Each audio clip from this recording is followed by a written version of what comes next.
Aptas Ayurveda. Reach Ayurveda to each. Charaka for One Earth. First ever national level Ayurveda documentary film contest on behalf of Charaka Jayanti 2023. Organized by Team Aptas. Title sponsored by Ashtavaidyan Thai Kattumos Vaidyaratnam Aushadashala Trishur, Kerala.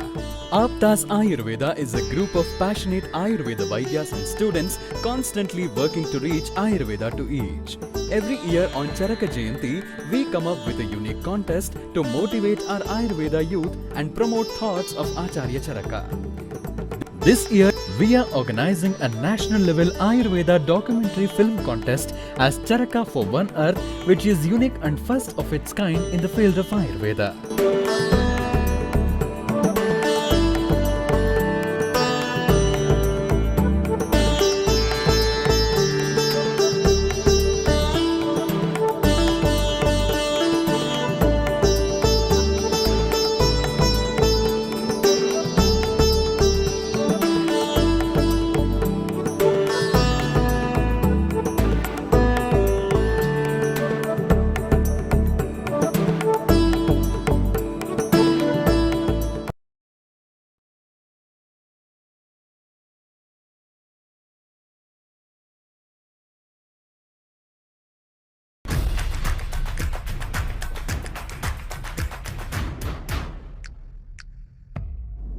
अयं बन्धुरयं नीतिगणना लागुचेतसाम् उदारचरितानां तु वसुधैव कुटुम्बकम्। अर्थात यह मेरा बंधु है, वो पराया है। इस प्रकार का व्यवहार छोटे हृदय वाले व्यक्ति करते हैं। उच्च चरित्र मनुष्य के लिए पृथ्वी के समस्त जीव ही उसका परिवार है।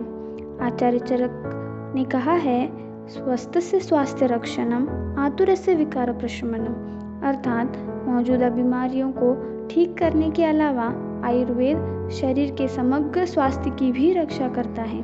कोई आश्चर्य नहीं कि आयुर्वेद रोग से अधिक निरोग की बात करता है।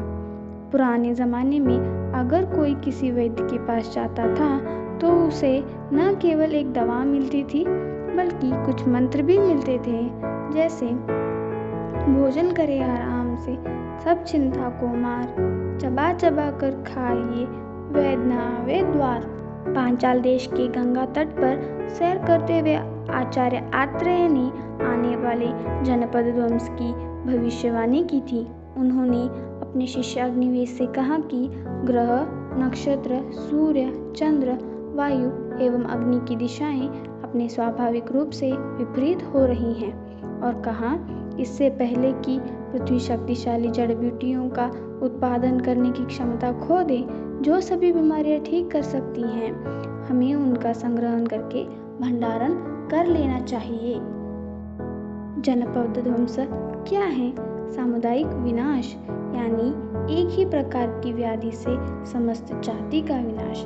किंतु आश्चर्य की बात यह है कि भिन्न भिन्न देह, बल, वय, प्रकृति आदि के व्यक्तियों में एक ही प्रकार की बीमारी से कैसे विनाश उत्पन्न हो सकता है? भगवान आत्रेय पुनर्वसु ने अग्निवेश के इस प्रश्न को संबोधित करते हुए कहा कि इस प्रकार प्रकृति आदि भावों की भिन्नता होते हुए भी व्यक्तियों में जो अन्य सामान्य भाव है, उनकी विकृति होने से एक ही समय में एक ही समान लक्षण वाली व्याधियां उत्पन्न होकर जनपद का विनाश कर देती हैं। वे सामान्य भाव हैं वायु, जल, देश और काल। कारकों में कोई भी असामान्य परिवर्तन समस्त जनपद को एक ही साथ हानि पहुंचा सकता है। असामान्य परिवर्तन यानी वायु, जल, देश और काल की विकृति उत्पन्न होना, जिनमें से उत्तरी काल अधिक विनाशकारी है।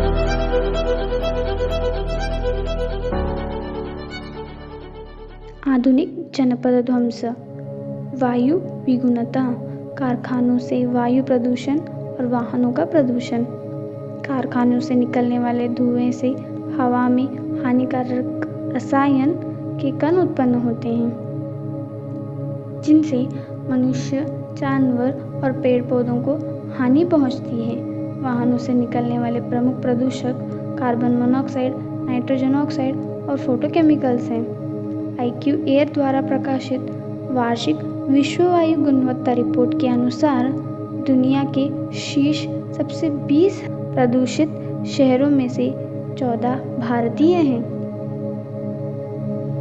प्रदूषित वायु के प्रभाव मनुष्य को फेफड़ों का कैंसर, अस्थमा, श्वास अवरोध, हृदय रोग, स्ट्रोक, जन्म के समय वजन, विकास आदि बच्चों पर भी प्रभाव पड़ता है। एसिड रेन, जानवरों और पौधों की हानि, ओजोन परत में छेद बनना, ग्रीन हाउस गैस प्रदूषण, भूमि में नाइट्रोजन की मात्रा बढ़ना आदि। जल विगुणता। जल विगुणता आमतौर पर मानवीय गतिविधियों के परिणाम स्वरूप होता है। स्थिर जल में बैक्टीरिया, वायरस, परजीवी, मच्छर, वर्म्स आदि उत्पन्न होते हैं। ऐसे दूषित पानी और खराब स्वच्छता इसके संचरण से जुड़े हुए कॉलेरा, ಹಾಕಸ್ತಾವ್ರಿ ಒಟ್ಟಿಗೆ ಸಲಾಪ್ ಹಾಕತ್ ಹೇಳ್ರಿ ಅಂದ್ರೆ ನೋಡ್ರಿ ಪೂರಾ ಮನೆಗೆ ನೀರು ಹೋಗ್ತೈತಿರಿ, ನೀರು ಮನೆ ಹೋಗ್ತೈತಿರಿ ಎಲ್ಲ बीमारियां। मानवीय अनुचित गतिविधियां प्रकृति के कोप का हेतु बनती हैं, जिसकी एक प्रक्रिया है बारिश के कारण बाढ़। देश विगुणता। मिट्टी का प्रदूषण तब होता है जब मिट्टी विभिन्न प्रदूषकों जैसे मानव निर्मित उत्पादकों के जहरीले रसायनों से दूषित होती है। प्रभाव एक और मिट्टी के प्रदूषण के कारण फसल की गुणवत्ता और पैदावार को कम करता है, और दूसरी ओर प्रदूषित मिट्टी में उगाई जाने वाली फसलें असुरक्षित होती हैं, जिससे मानव स्वास्थ्य के साथ साथ जानवरों के लिए भी खतरा पैदा हो जाता है। अन्य प्रभाव मृदा अपरदन से मिट्टी के प्राकृतिक पोषक तत्वों का नष्ट होना। जब मिट्टी का रसायन मौलिक रूप से बदल जाता है तो अधिकांश पौधे अनुकूलन नहीं कर पाते। मिट्टी में पाए जाने वाले कवक और बैक्टीरिया जो इसके साथ बनते हैं कम होने लगते हैं। जहरीली धूल, लैंडफिल से जहरीली और गंदी गैसों का उत्सर्जन पर्यावरण को प्रदूषित करता है और लोगों के स्वास्थ्य पर गंभीर प्रभाव डालता है। मृदा और भूमि प्रदूषण के कारण भूस्खलन होता है, जो आबादी क्षेत्रों में विनाश पैदा करता है।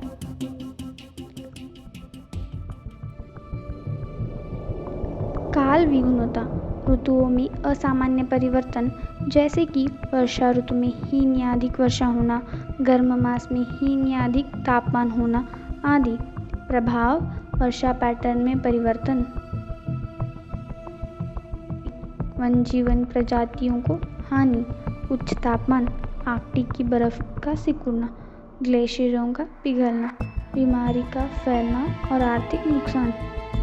इन सब से जानवरों को नुकसान पहुंचा सकता है, उनके रहने के स्थानों को नष्ट कर सकता है और लोगों की आजीविका और समुदायों पर कहर बरसा सकता है। जीवन शैली में परिवर्तन। बहुत से लोग इस बात से अनजान हैं कि बढ़ते जन्म दर और मृत्यु दर के कारण के रूप में पुरानी बीमारियों के उभरने में जीवन शैली में परिवर्तन एक महत्वपूर्ण कारण है। लाखों लोग अस्वस्थकर जीवन शैली का पालन करते हैं, इसलिए उन्हें बीमारियां यहाँ तक कि मृत्यु का भी सामना करना पड़ता है। आयुर्वेद और पारंपरिक चिकित्सा। कहते हैं भोजन शरीर के लिए पहली औषधि है, रसोई पहली फार्मेसी। पौधों से लेकर आपकी थाली तक, शारीरिक शक्ति से लेकर मानसिक कल्याण तक आयुर्वेद और पारंपरिक चिकित्सा का बहुत ही महत्वपूर्ण प्रभाव है। अंतिम परंतु महत्वपूर्ण बात विश्वास है। वैसे तो विज्ञान में आस्था का कोई जिक्र नहीं, लेकिन आस्था ही है जो पहाड़ों को भी हिला सकती है। यदि प्रमाण हलवे में है तो जादू उच्चारण और विश्वास में है। अच्छा स्वास्थ्य और समृद्ध जीवन के लिए वैदिक मंत्रों की क्षमता का उपयोग करें और उनका जप करें। गायत्री मंत्र मस्तिष्क और हृदय एक अमेरिकी वैज्ञानिक डॉक्टर हॉवर्ड स्टिंगल ने स्थापित किया कि गायत्री मंत्र का पाठ 1,10,000 हर्ट्ज की आवृत्ति उत्पन्न करता है। गायत्री मंत्र से जुड़ी ब्रह्मांडीय ऊर्जा सूर्य है। इस मंत्र का जप करने से मस्तिष्क के क्षेत्रों में रक्त की आपूर्ति बढ़ जाती है और स्थानिक और मौखिक स्मृति पर महत्वपूर्ण प्रभाव पड़ सकता है। इसके अलावा इसे सही तरीके से सही उच्चारण के साथ जपने से एक ध्वनि कंपन उत्पन्न होता है जो हृदय के लिए बहुत अच्छा होता है। हृदय गति को कम करने के और सांस लेने में संतुलन बनाए रखने के में मदद करता है। आयुर्वेदिक चिकित्सा। आचार्य चरक कहते हैं, सत्यम भूते दया दानम बलयो देवत अर्चनम श्रद्धृत तस्य अनुवर्तिश्च प्रशमो गुप्तिर आत्मनः। अर्थात जीव के प्रति सत्य, करुणा, दान, नकारात्मक का त्याग, गुरुओं की पूजा और अच्छे आचरण के मार्ग पर चलना शांति और आत्मरक्षा है। केवल यही मार्ग है ध्वंस को टालने का, अपितु विविध आयुर्वेदिक रसायनों का नित्य सेवन भी बहुत हितकारी है, जैसे कि च्यवनप्राश, ब्रह्म रसायन, सारस्वरिष्ट, ज्योतिष्मती तैल आदि। आयुर्वेद का भारतीय संस्कृति द्वारा प्रकृति और पर्यावरण को दिए जाने वाला सम्मान से गहरा संबंध है। हमारे ग्रंथों में आयुर्वेद का शानदार ढंग से वर्णन किया गया है। जब कहा गया हिताहितम सुखम दुखम आयुः तस्य हिताहितम मानं च तच्च यत्रोक्तम आयुर्वेद स उच्यते। अर्थात हितायु, अहितायु, सुखायु एवं दुखायु, इस प्रकार चतुर्विध आयु के हित तथा अहित, पथ्य और अपथ्य आयु का प्रमाण एवं स्वरूप जिसमें है वह हमारा आयुर्वेद कहा जाता है। युवा आयुर्वेद उत्पादकों की एक विस्तृत श्रृंखला का उपयोग कर रहे हैं। आयुर्वेद को साक्ष्य आधारित चिकित्सा विज्ञान के साथ एकीकृत करने की चेतना बढ़ रही है। इस तरह से अन्य चीज़ें भी लोकप्रिय हो रही हैं, जैसे Ayurvedic supplements, personal care products आदि। दुनिया देख रही है कि आधुनिक और पारंपरिक दवाएं दोनों ही बेहतर स्वास्थ्य के लिए कितनी महत्वपूर्ण हैं। लोग आयुर्वेद के लाभों और रोग प्रतिरोधक क्षमता बढ़ने इसकी भूमिका को समझ रहे हैं। लोग काढ़ा, तुलसी, काली मिर्च और अपने जीवन का अभिन्न अंग बना रहे हैं। आचार्य चरक कहते हैं, धर्मार्थ काम मोक्षानाम आरोग्यम मूलम उत्तमम। अर्थात आरोग्य ही एक मार्ग है जिससे पुरुषार्थ यानी धर्म, अर्थ, काम और मोक्ष प्राप्त हो सकता है। ಯಾವುದೇ ಒಂದು ಪ್ರಾಣಿ ಕೂಡ ಸಣ್ಣ ಸೂಕ್ಷ್ಮ ಜೀವಿಗಳು ಕೂಡ ಒಂದು ಜೀವ ರಕ್ಷಣೆ, ಅದು ಕೂಡ ಬದುಕು ಮತ್ತು ನಮ್ಮ ಮೂಲ ಮಹಾವೀರ ತೀರ್ಥಂಕರರ ವಾಣಿ ಏನಿದೆ ಅಂತಂದರೆ बदुकलु बिडु अंत एक ही एक है हम सब का धाता, अलग अलग मत बोलो, दया धर्म हिंदू मुस्लिम क्या सिख क्या ईसाई, जात पात पर मरने वाले सब हैं भाई भाई, एक ही। And he gave us only one commandment, the commandment of love. He said, love yourself and love your neighbor. And he also added, love your enemies. But he did not say just, he showed us through his life. निष्कर्ष, लोकाः समस्त सुखिनो भवन्ति।